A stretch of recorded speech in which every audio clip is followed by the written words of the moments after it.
Hello, everyone. My name is Alyssa. I use she, her pronouns, and I am your host for today. For today's session, we have Caverly Morgan.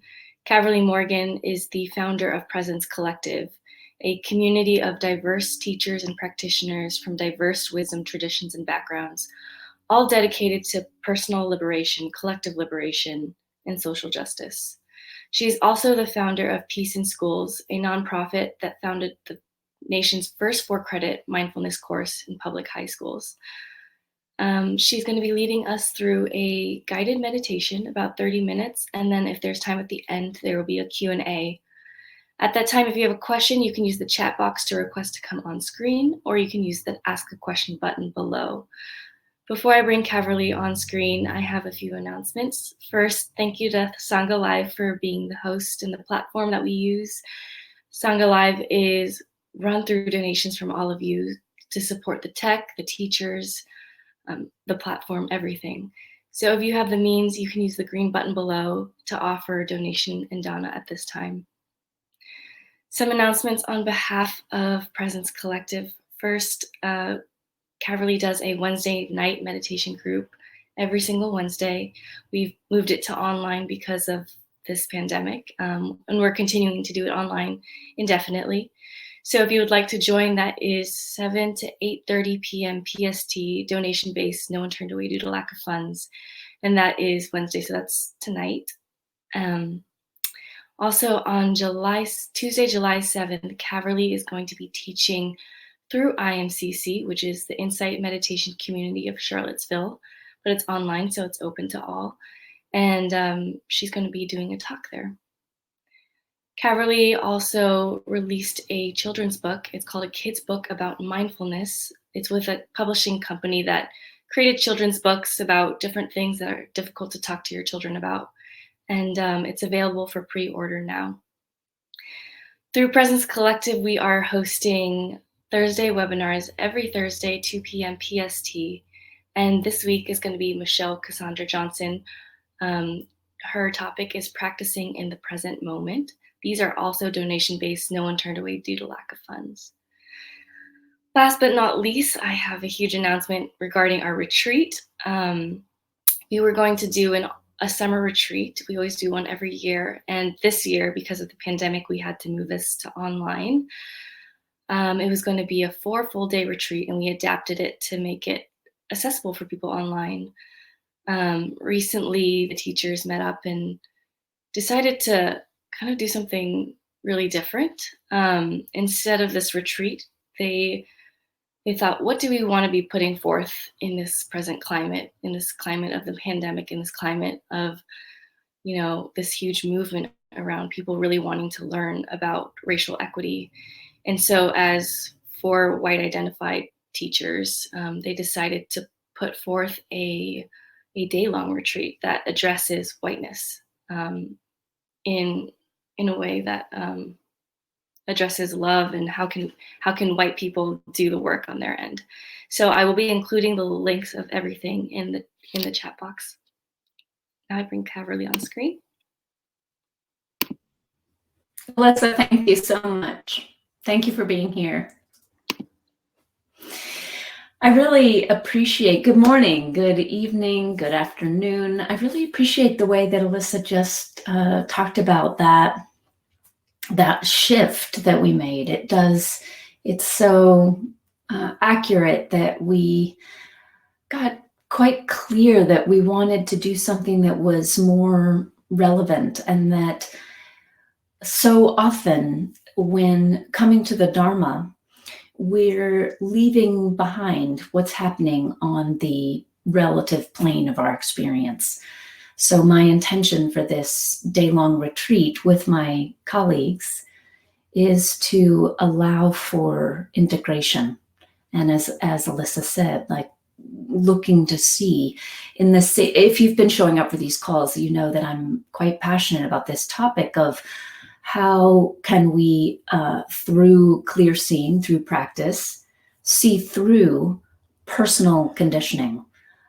And this retreat day will be focused on the collective conditioning piece, which of course the two can't be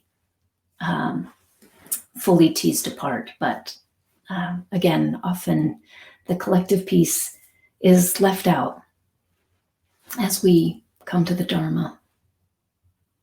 So I hope you'll consider joining me there. Thank you for saying hello. Hi, Jonathan. Hi, John and Chucky. Hi, John and Nancy. Hi, Richard and Joyce, Rivka and Jerusalem, Spencer. Hello in Olympia.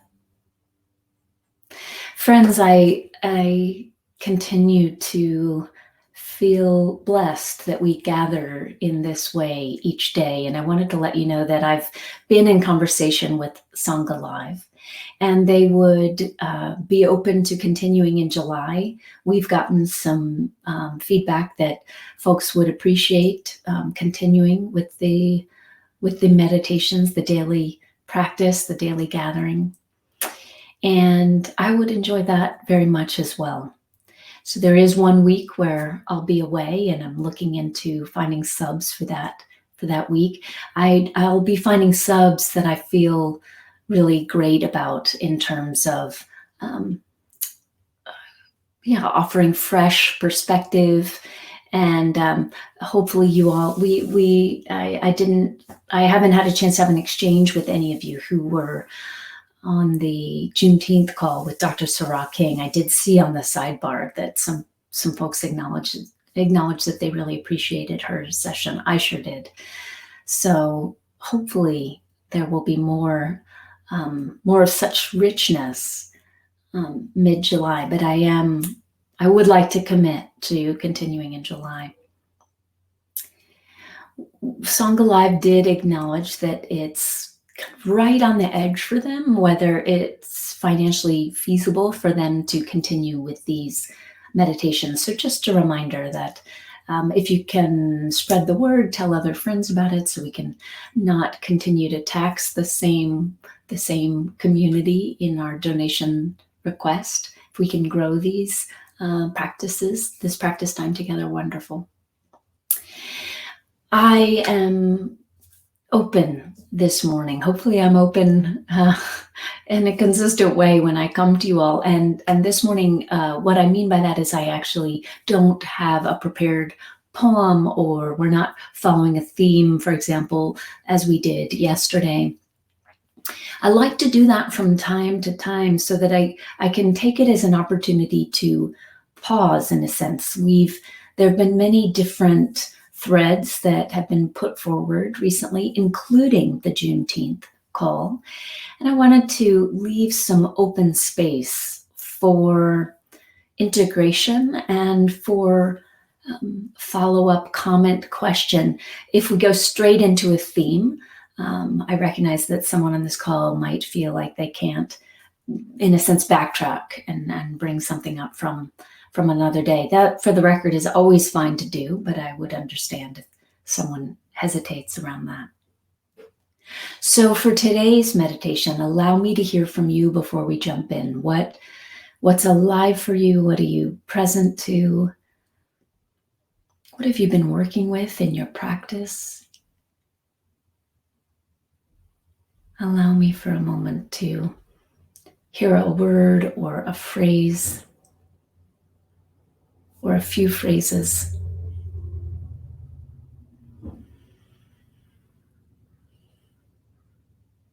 What do you notice as you allow the attention to rest in presence right now? What do you notice about what's here now? Or is there anything specific that you recognize you're feeling called to?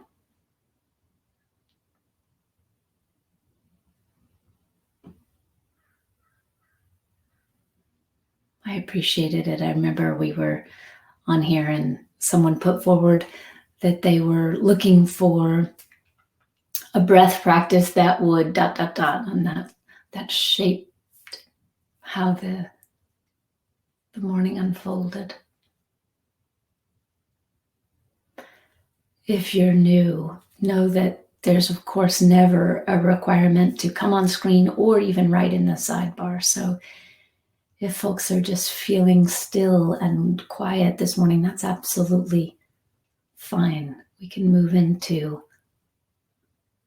a still and quiet sit in keeping with what I'm picking up here from the community.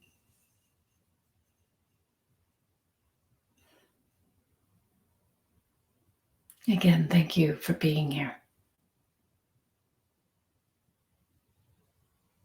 Thank you for showing up for your practice in this way.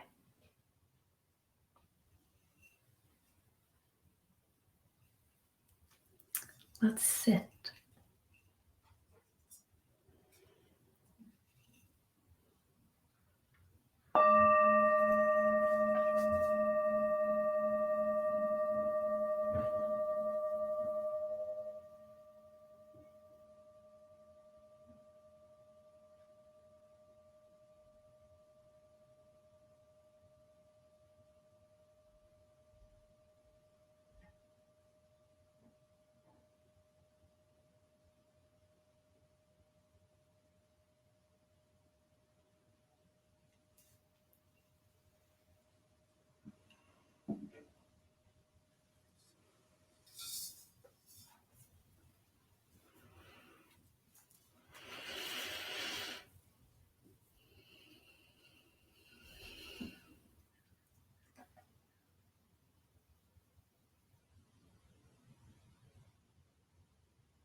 In the monastery where I trained, in the office,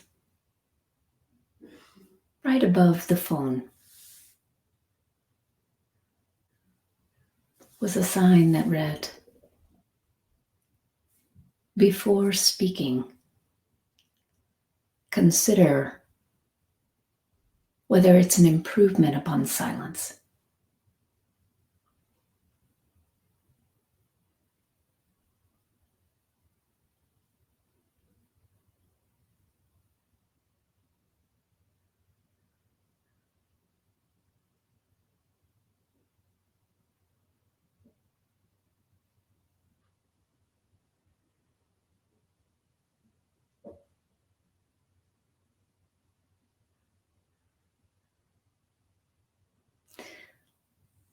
Let's allow silence to come to the forefront of our experience today.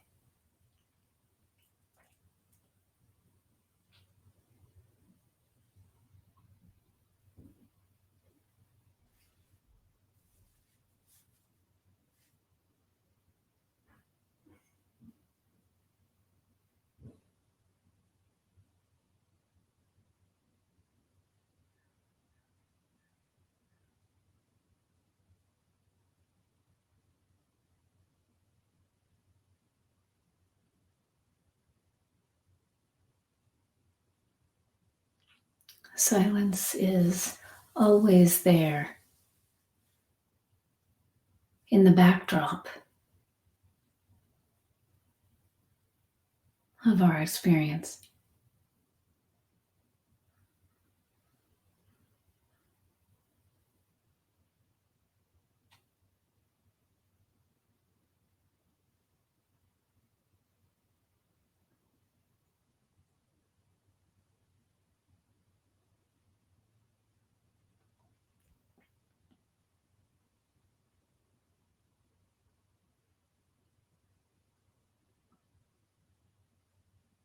Now allow it to shine at the forefront.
Consider what it would be like for a moment. Were there no silence? Was there no silence at the backdrop of experience?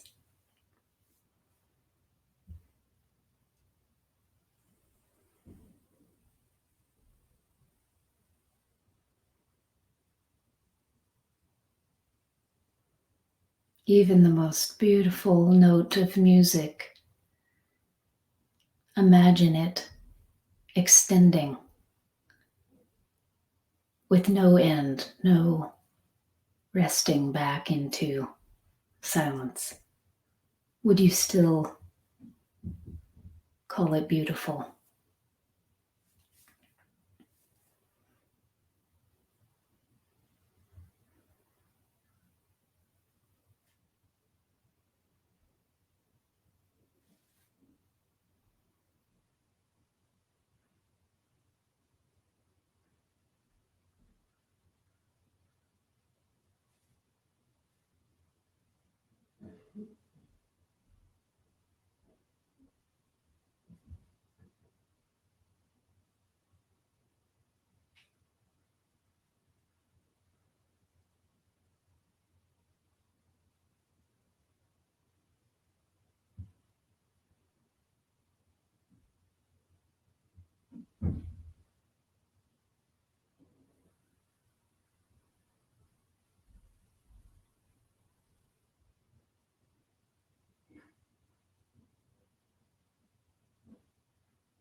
Consider a conversation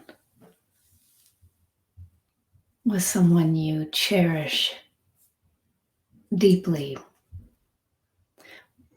What would that conversation be like? Were there no silence at any point in time?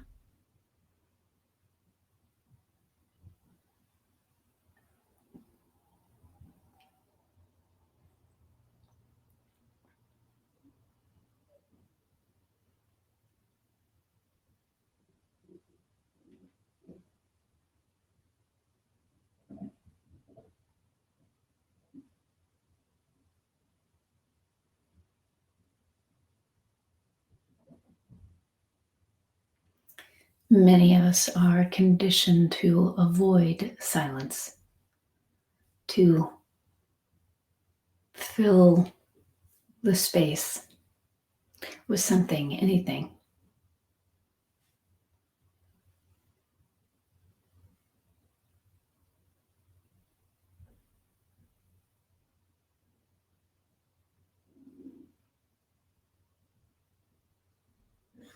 Simply notice whether there's the impulse to do that now.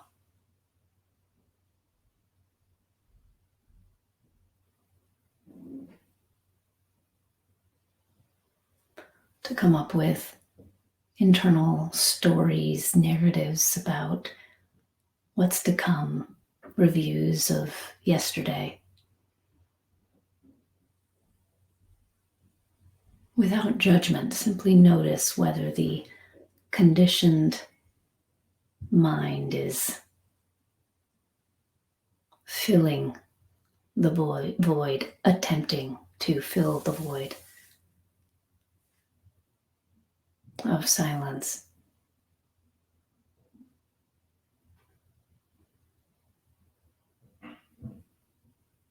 You don't have to shove that away if it's arising.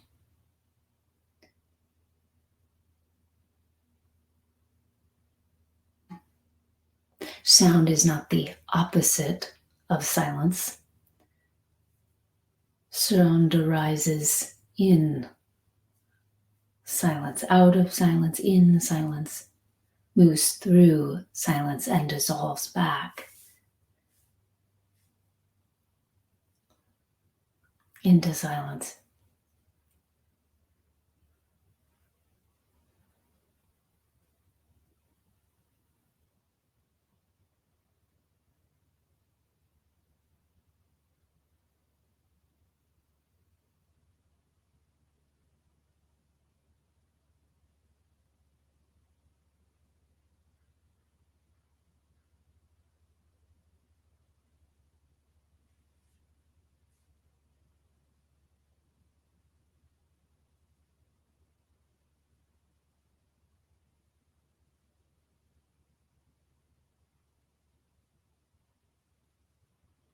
There is silence in sound.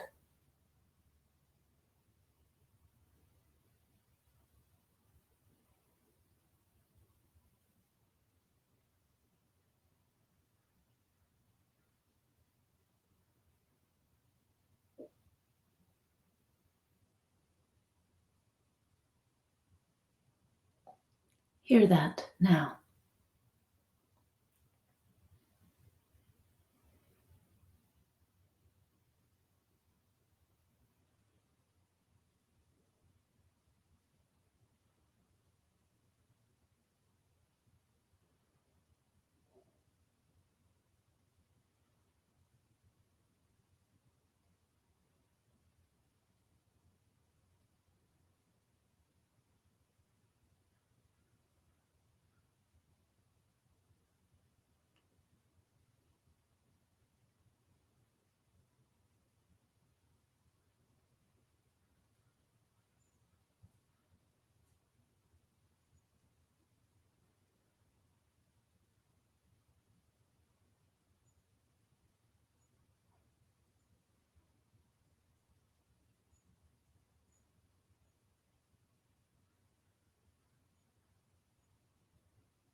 Befriend silence.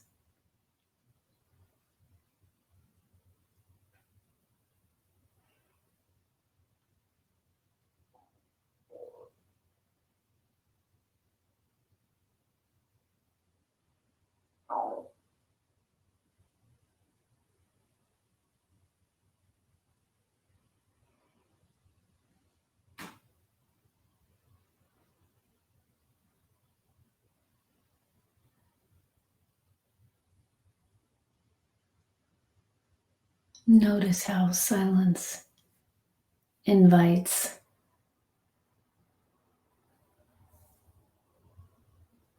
a return.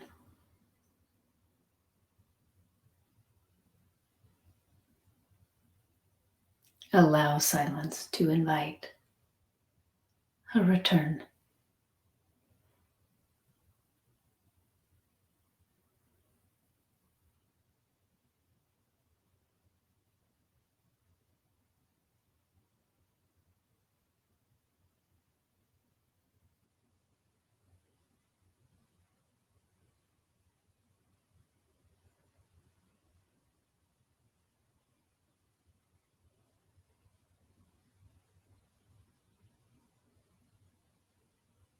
Surrender whatever's arising to this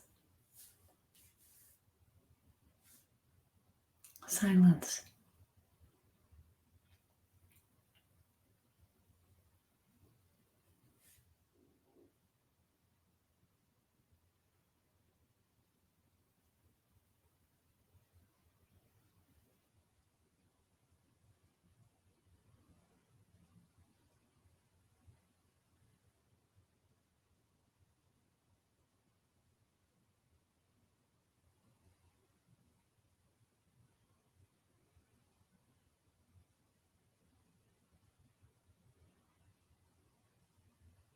Surrender the job of maintaining identity to silence.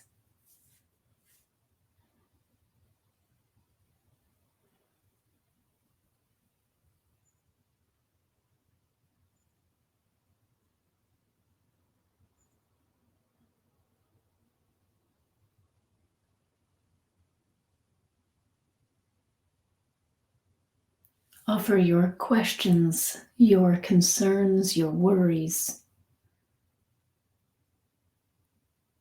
to silence.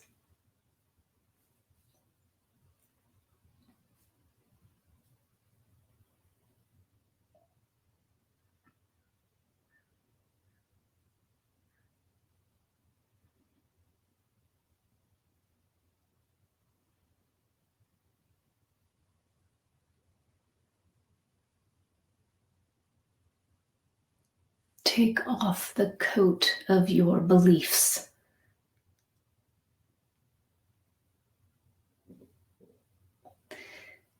And lay it in silence.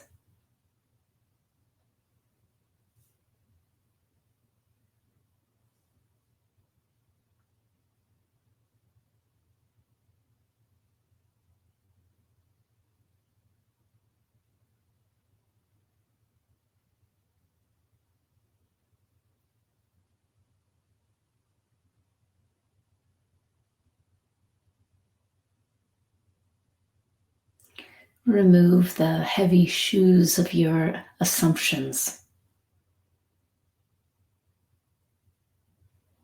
Slide them onto the shelf of silence.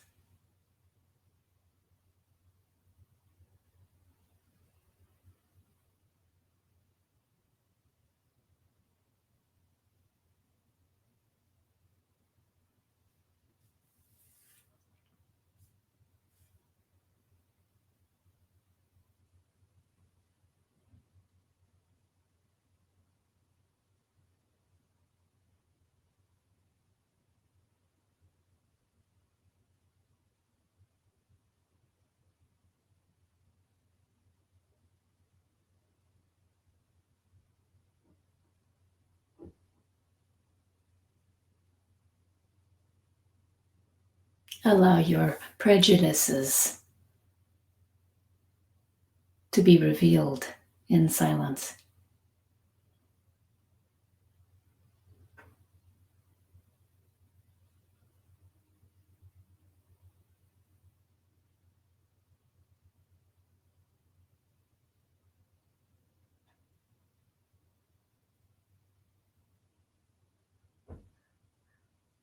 And your suffering to be held in silence.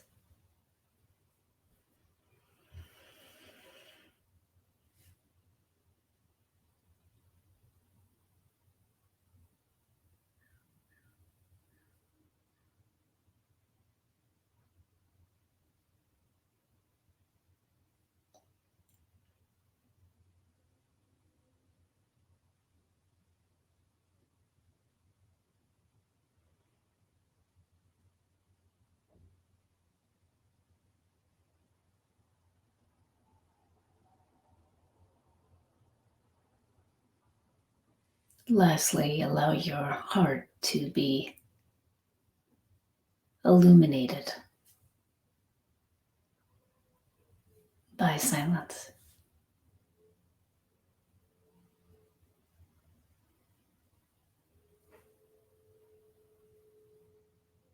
Silence.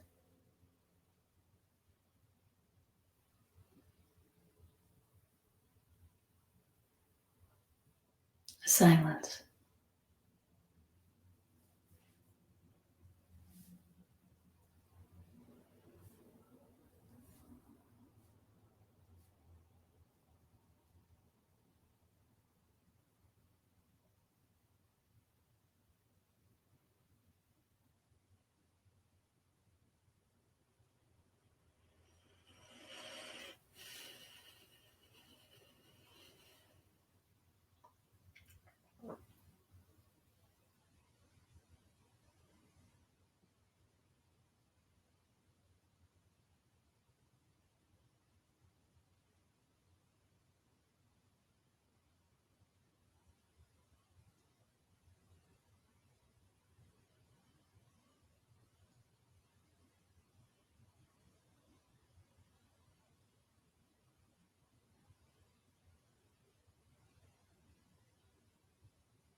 Thank you, friends. Thank you for your practice. Thank you for your support of this platform, for these teachings flourishing a reminder to donate if you're able. Green button below. So, friends, what is alive now? In the silence.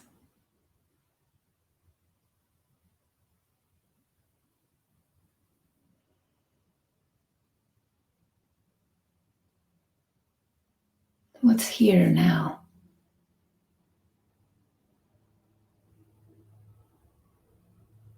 In the silence.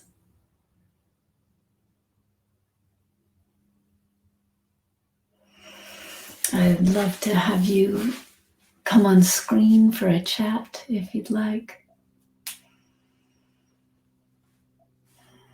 If you're new today to come on screen to chat with me, you would just put a little something in the sidebar.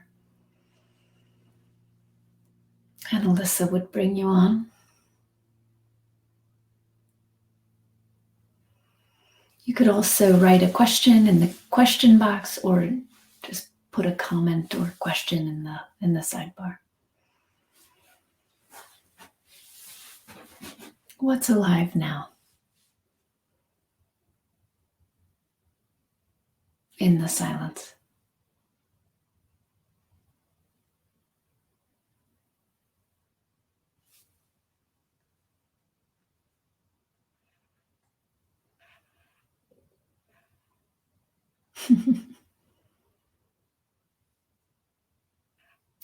Friends, this has happened before, and I never can tell you when or why it will happen.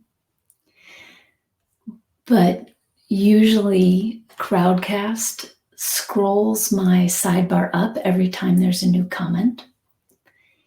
And this morning, when I reached out to say, what are you all present to? I never heard anything after Jonathan said, hi all. It just didn't scroll up. So I'm only now seeing that plenty of people have put in comments. And so, alas, our theme was silence. And for all I know, I haven't read these yet. So for all I know, folks are saying, please do a sit that's focused on X, Y, or Z. Well, I thought you all wanted silence. So, good evening. Oh, no, now I've forgotten how to say your name. I know you said I could say Peter from Portugal, but I'm not going to butcher it in this moment. Thank you, Peter, for saying hello from Portugal. Hi, Annette. Hi, Nikki, John. Thank you for naming awareness. Jonathan, trying to improve my listening. Well, police silence was nourishing. It's hard to listen without silence. That is for sure. John, non-personal. Joyce, disidentifying and connection, not taking things personally. Charlie, present to immense gratitude for the shift we're seeing in perspective during these trying times. I'm seeing a lot of coming together and support from people that are typically more reserved and silent.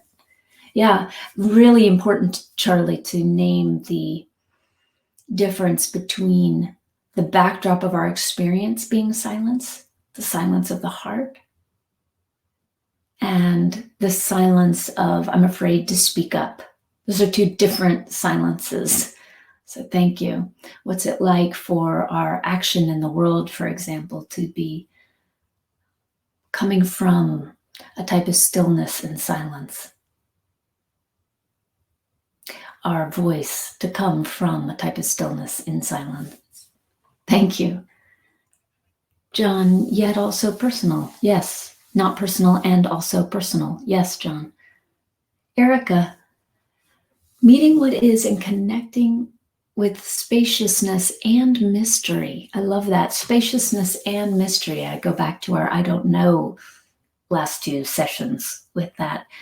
Right? We miss the wonder and the mysterious nature of life when we walk around from the conditioned identification of I know something. God forbid everything. Ellen, listening. Oh, good. Mimosa, tired, a bit weary inside and outside. I hope this morning's sit was nourishing for you. Nikki, connecting with silence and the mystery of what is. How lovely that mystery came up twice. And Joyce, that you said, I think Nikki's comment above is perfect. Nikki, a feeling of space and equanimity from the silence. And thank you, Joyce. Joyce, it was nice to see sounds like cars going by as arising out of silence rather than disturbing the silence, less annoying. It's a really good point, Joyce. And the annoyance comes from our inability to control.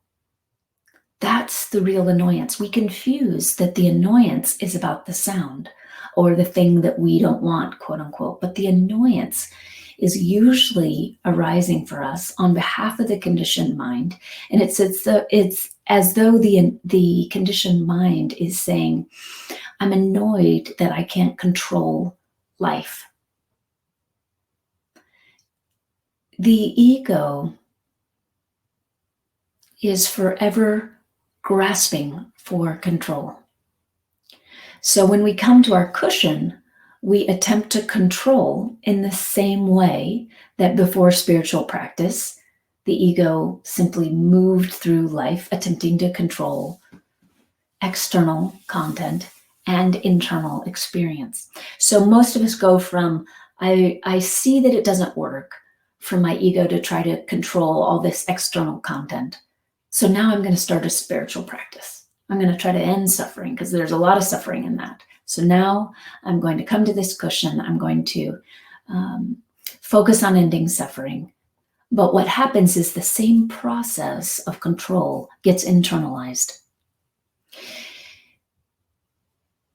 And I'd like to acknowledge here that there's a link. We also, I've been focusing recently on the way in which oppressive structures get internalized. So if I've been the recipient of, if I identify as being part of a marginalized community and I've been a recipient of that oppressive structure, if I've been on the end of feeling oppressed by a particular societal structure, often what happens is it is then internalized. So we internalize this process of attempting to have control. So I come to the cushion and then I attempt to find silence by controlling sound. The annoyance, again, is the byproduct of that attempt for control.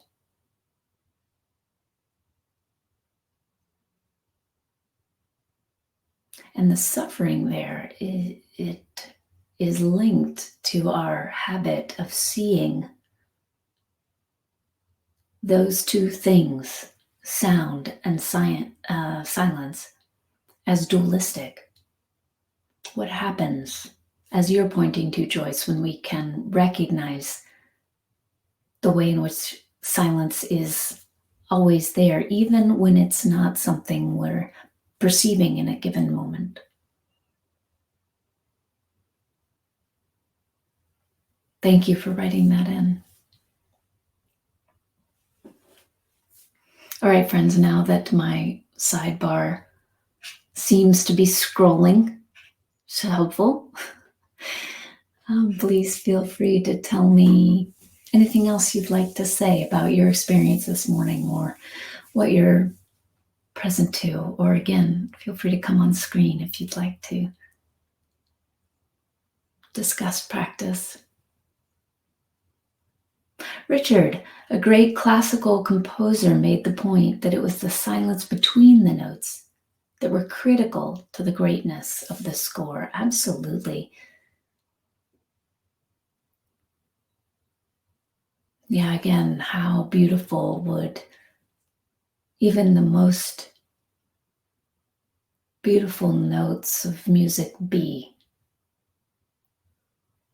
Beautiful notes strung together. In the meditation, I said one note, but even just a series of notes strung together in the most beautiful way. How beautiful would that be if there was no silence, if it just played over and over and over with no light brought to, no attention brought to the space, the silence. Thank you, Sandy, so much for your comment. Sandy, I think it's the case that we've never had to had the opportunity to have an exchange, a back and forth, face to face, at least online face to face. And I think it's the case, Sandy, that it's because you don't have the capacity for that on your end. If I'm wrong about that, please let us know, and Alyssa will bring you on. I'd love to discuss what you just wrote in. I would love to chat. When silence feels so intimidating, how can I relate to myself? Sandy, you are not alone. I found silence to be quite intimidating before I trained monastically and was thrown into the deep end regarding being with myself in silence.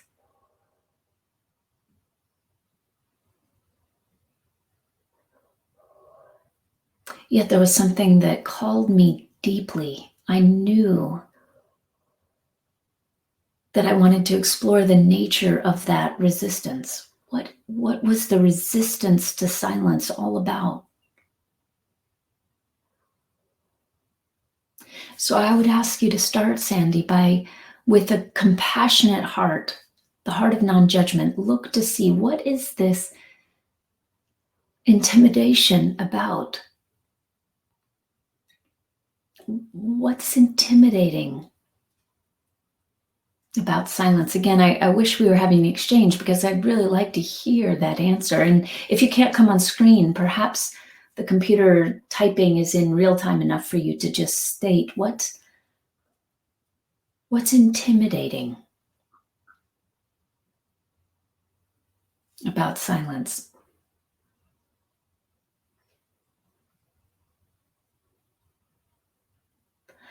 We can't know, others of us on this call, we can't know that our experience is the same as Sandy's, but all of our conditioning isn't personal. So I invite others to type in moments where you've recognized that silence is intimidating. What's intimidating about it? What are you afraid of? I just invite anyone else to type in if you'd like. I know for myself that when I was in a time in my life where silence felt quite intimidating, I know that it took me the experience of being in that silence to learn, to being thrown in the deep end, to learn that I was afraid of what I'd find there when I had no distractions. And interesting, Sandy, that you just wrote in, silence seems to get filled with my shortcomings that need to be fixed. Thank you. Yes, Sandy, we've had the same experience.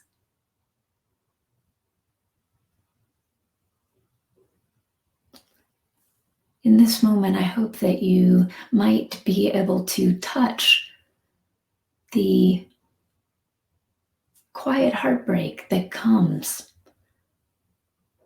from the assumption that you are something that needs to be fixed, that silence is fair ground, open space for your quote unquote shortcomings to be exposed. Sandy, I imagine you could hear now that you'd never think of the folks that show up for this call. This is your Sangha, a Sangha of yours. You've gotten to know some folks through this platform by showing up consistently, Sandy.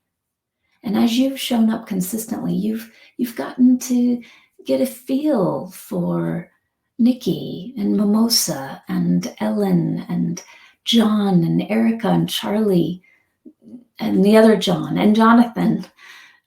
You know, these are folks who have come regularly and participate wholeheartedly. Would you want any of them to experience silence as the place that they come to and then have all of their shortcomings revealed and exposed?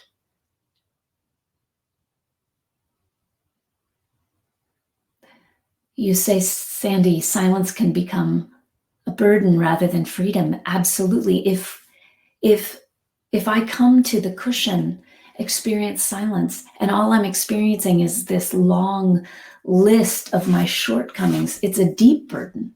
Why would I return there? And the point that I wanted to make by listing some members of this particular Sangha is that you would never wish that upon any of them. I know that to be true, Sandy. Without ever having met you, I know that to be true. You would never wish that upon anyone who's part of this Sangha. So your original question, how can I relate to myself? Here's your homework assignment.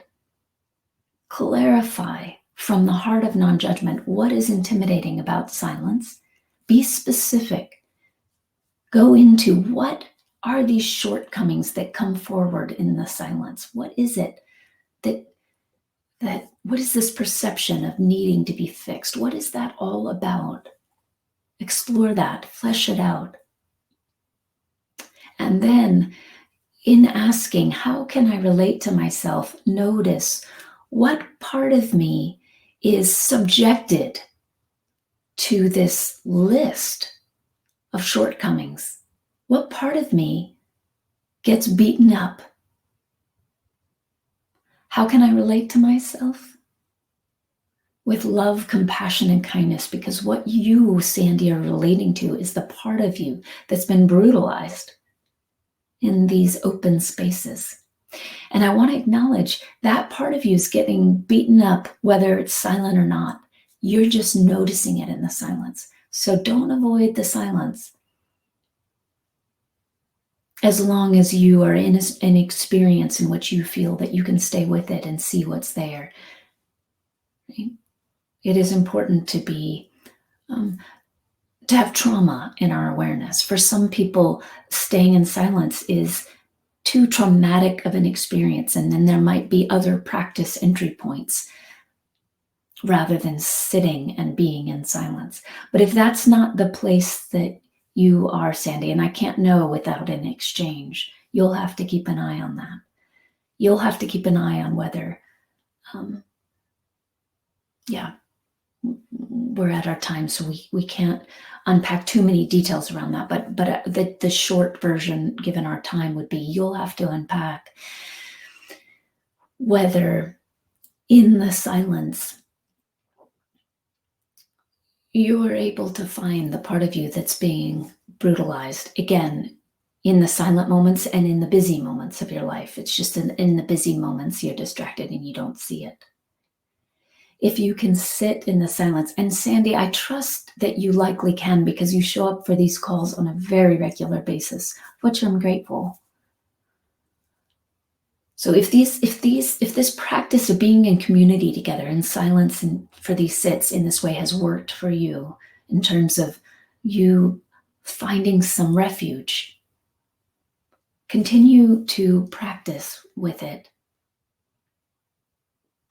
And specifically look to see what part of you gets brutalized in the silence and how might I show up differently for this part of me in recognizing that she doesn't deserve those beatings. Good, Sandy. Yeah, thank you, Sandy, for recognizing, for naming that you understand and that you're finding it helpful. I'm very glad. If you'd like to come to a Wednesday night class, that's on Zoom, and it'd be lovely to see you there. And then, Nikki, thank you for acknowledging Martin's I See You Mara course, that you found that to be really helpful. That's a course that I can only imagine because I know Martin well and I appreciate Martin's teachings. I imagine that's a good course. All right, great. Okay, friends, thank you for your comments on the sidebar there. Sandy, I hope you're checking those out. Thank you. Good, you are.